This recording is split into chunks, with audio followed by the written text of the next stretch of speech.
Welcome to the top 10 most pulled comic books for August 7th, 2024. I'm Mike Spider Slayer. Welcome back to Comic Book Corner 2.0. If you love me helping you make decisions on what comic books to buy, and if you love daily comic book content, you came to the right place. Hit that subscribe button.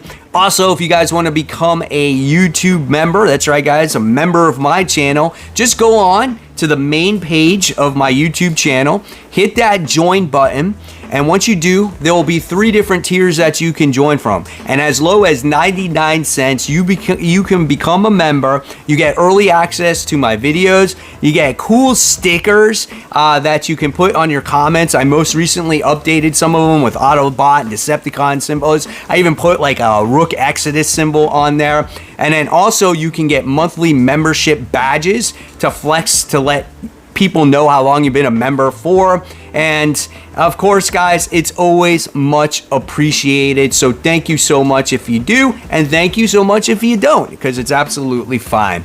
All right guys, so with that being said, let's get started with this week's episode. So as usual, we start off with 5 books that are on the outside looking in, trying to sneak into that top 10 spot. So the first book we're talking about today is going to be The Deviant. This is issue 7. It's a 28-page comic for the price of $4. This book has 2,549 pulls. It's written by James Tynion IV, and the art is done by Josh Hickson. This book has been pretty solid, trying to solve these murder mysteries that are going on, where it's this crazy serial killer Santa that's killing people, and it's a story just about something that happened in the past, and it's like a copycat murder. It's been pretty interesting. It recently took a break and has come back, and I still think it's a pretty solid book. I'm curious to see the direction of where this story goes. Are you guys still reading it? Let me know in the comments below. Our second book that's on the outside looking in is The BoyWner issue 4. This is 32 pages for the price of $6.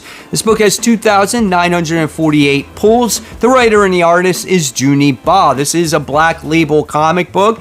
I still haven't read issues 1 or 2 or 3. I am waiting for all of them to come out to kind of read them like a trade. But I want to know if you guys are sticking with this one, if you enjoy it or you don't enjoy it. Leave me all those comments down below. Our third book that's on the outside looking in goes to Gunslinger Spawn. This is issue 34.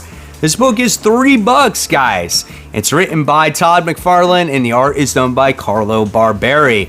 This book has 3,008 pulls. Now, even though I feel like Gunslinger is a little bit of a stall right now, I still think it is an interesting read. He's slowly getting revenge on the people that have done him wrong in the past, and he's going to continue on that war path. I like how he continues to ally himself with people that know the modern world, because at the end of the day, he's a stupid character. He's grown up in the Wild West, doesn't know anything about modern day. So I'll continue to read this no matter how slow it might actually get. It's definitely one of the best values on the comic stands today. Scarlet, issue 3, 28 pages for the price of $4. This is our 4th book that's on the outside looking in. This book has 3,196 pulls. It's written by Kelly Thompson and the art is done by Marco Ferreri. I think when it comes to Scarlet, in my personal opinion, this is the weakest of the Energon universe books.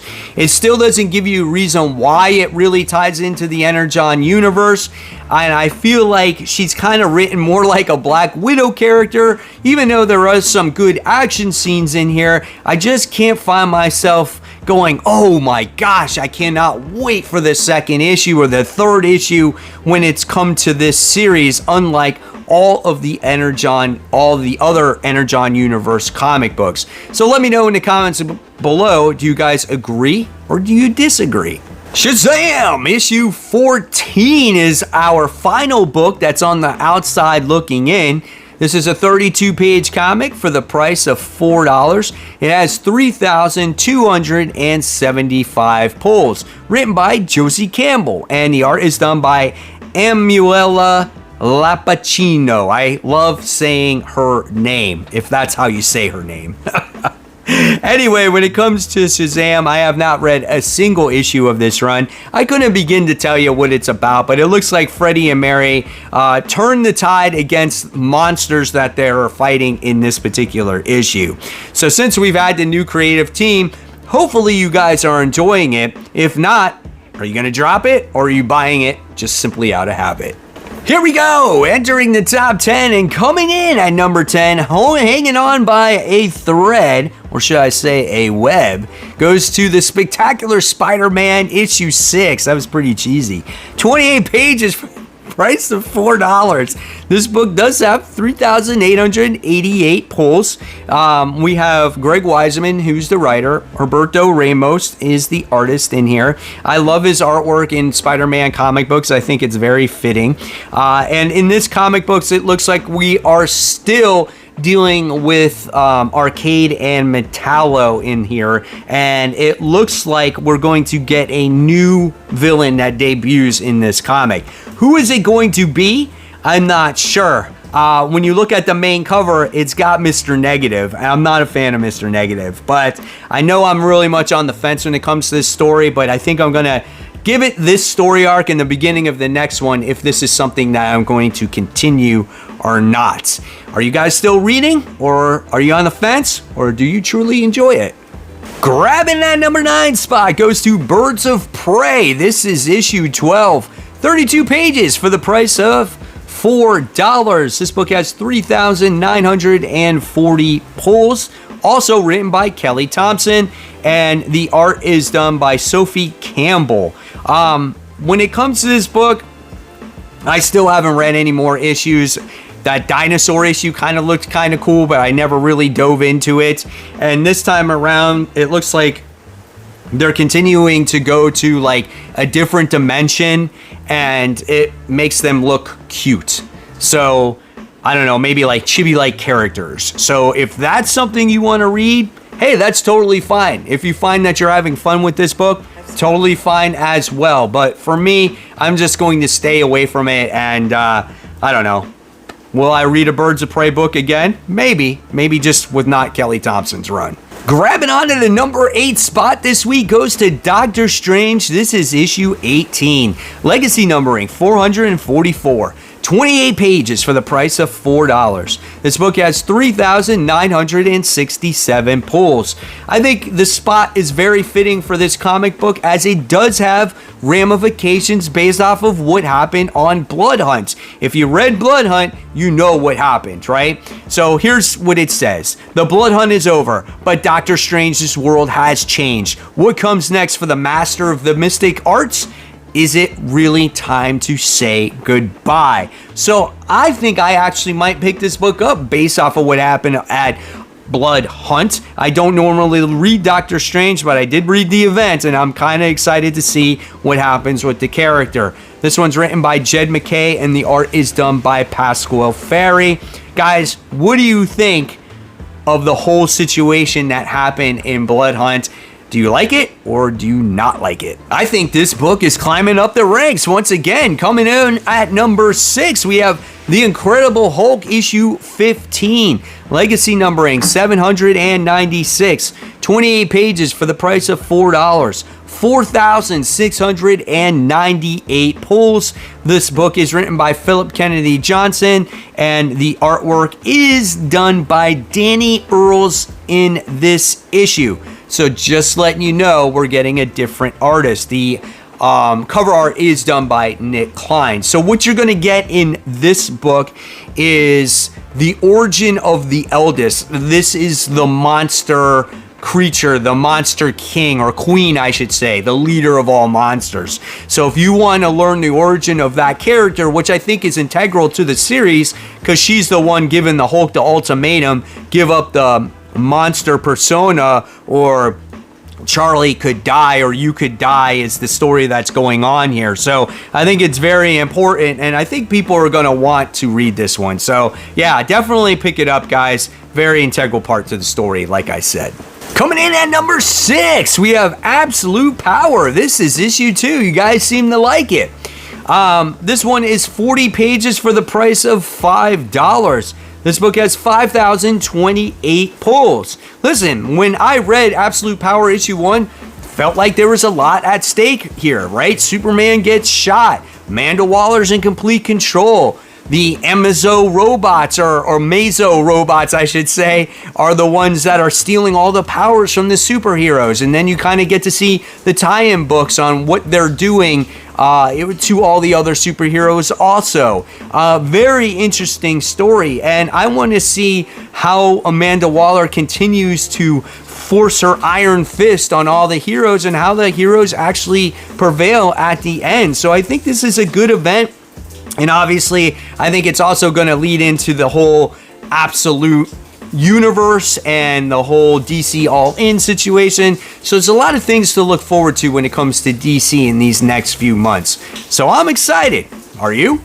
This book continues to surprise me as it's in the top 5. I don't hear anybody really talking about it ever, but this is Daredevil. This is issue 12, and there's got to be a lot of Daredevil fans that collect the run, just like Spider-Man or Batman, right? Legacy numbering 674, 28 pages, $5. This book does have 5,157 pulls, written by Saladin Ahmed, who's going to be writing the Wolverine book soon, and the art is done by Aaron Cooter, which I'm not a real huge fan of his artwork personally, and I thought the first couple issues of this was okay, but it was nothing like mind-blowing, nothing like Jonathan Hickman's run. It was a letdown for me, right? So here it looks like Elektra and Matt are dealing with Bullseye, obviously one of the biggest threats in Daredevil's, mythos, right? And obviously they have to protect Hell's Kitchen, and that's basically what's going on here. That's the description that the comic book says. But listen, if you're reading it, that's great. If not, hey, I totally understand that too, because I'm not either. So let me know, though, if you really are enjoying it. Coming in at number 4, and I can totally understand why, and this one goes to the Avengers. This is issue 17. This has legacy numbering 783. It has 5,318 pulls. It's written by Jed McKay, and the art is done by Valerio Schiti. So the reason why people want to check this one out is because it has Storm, and Storm is joining the Avengers. Having Storm on this team, does it make her totally OP? I don't know. Let me know in the comments below. But it looks like we're going to have Black Panther. We're going to have Sam Wilson, Carol Danvers, Tony Stark. We're going to have Scarlet Witch. We're going to have Storm, Thor, Vision. And then, of course, don't forget the Impossible City base. So, yeah, let me know what you guys think. Do you agree or disagree? Top 3. Here we go. Number 3, Ultimate Black Panther issue 7. This is 28 pages for the price of $5. A lot of you guys are enjoying the Ultimate Universe, and Black Panther is in that list. So we have 5,825 pulls, written by Brian Hill, and the art is done by Stefano Casilli. The art is absolutely gorgeous. The colors really pop in this book. And in this book, we get to see T'Challa actually starting to go to war with Lord Khonshu and Lord Ra over this particular resource, right, that heals people. And when it comes to Khonshu and Ra, they're actually gaining an army because they can heal anybody with this particular resources. The characters in this book are really cool. This is a little bit more of a slow burn, but it's definitely interesting story. I'm very curious to see, obviously, where it continues to go. So are you guys still on board, or did you drop off? So debuting at number 2 for the first time ever, can this one deliver? Uncanny X-Men. This is issue 1. Legacy numbering 701. 36 pages. $6. This book has 6,216 pulls. So for a number 2 book, I don't think there's that many pulls for it, but it is number 2 this week. It's written by Gail Simone, David Marquez. Listen, Gail Simone's a pretty good writer. Dave Marquez, I love his artwork. I think we're going to get a nice delivery there when it comes to the art. And your cast of characters here are Gambit, Nightcrawler, Rogue, Wolverine. I think when you have a cast like that, I think it's definitely going to draw attention to readers. Now it's just a matter of we can execute on this book. When it comes to X-Men, it was okay. When it comes to Phoenix, it was better than expected. When it came to the most recent one, X-Force, it was all right for me. So when it comes to X-Men, Uncanny X-Men, it needs to be top notch, guys. Like, when it comes to X-Men book, they all need to be top notch, right? Like, it just has to be. And for me right now, this whole relaunch of X-Men books has been very mid. Do you guys agree? Do you disagree? Let me know in the comments below. So after number 1, we're not going to be done, guys, as we're going to have a new little segment, finding the book that's on my pull list that has the lowest pull number, right? And see if I can get you guys to get that book, or if you even heard about it, or let you know about it, right? All right, so here we go. Number 1 this week, and it blows away the competition. You probably guessed it. It's Batman. It's 151. 40 pages for the price of $5. This book has 17,870 pulls. It's also an Absolute Power tie-in, so people are gonna probably buy a little bit more since it ties into the event. This one's written by Chip Zdarsky, and Mike Hawthorne is the penciler here. Now, what this particular book is about, it's about Batman and Catwoman teaming up. A lot of people like that when these two team up together. And they're going to be doing battle against the Suicide Squad. There's a particular device that's on this remote island that they're trying to get. So that could be just a lot of fun to read with some good action there. So yeah, I'm looking forward to it. And I want to know in the comments below, what do you guys think? Batman will always reign supreme, am I right? So here is the comic book that has the lowest pull number that is on my pull list. And I'm curious to hear if you guys read the first issue or not. This is Thundercats Chitara. This is issue 1. 32 pages for the price of $5. On the League of Comic Geeks, it has 709 pulls. But I like this book, and it's published by Dynamite, and this really gives you kind of an insight of who Chitara is, what her personality is, where she's come from, right, and her connections to Lion-O and everybody else that is in this world before things happened on New Earth, right? So I thought that this book is actually pretty solid, so I'm looking forward to the second issue. The writer here is So Lee, and the art is done by Domenico Carbone. When it came to the artwork in this comic book, it's a little softer, but again, I do like almost like the innocence that it brings, because it's time before Thundera wound up exploding, right? So again, pretty cool comic. I want to know in the comments below, did you guys check it out, or did you decide to pass? So there you have it, webheads. There are the top 10 most pulled comic books being released for August 7th, 2024. Always love bringing the series to you. It gives you a little insight of what's coming out for tomorrow, what people are excited for. And if you love my content, always, there's more content for you to click on. And guys, remember, support the local comic shops. Keep buying, keep collecting, but always remember to read your comics so we can have great comic conversation. Guys, thank you so much. I'll see you real soon. Bye.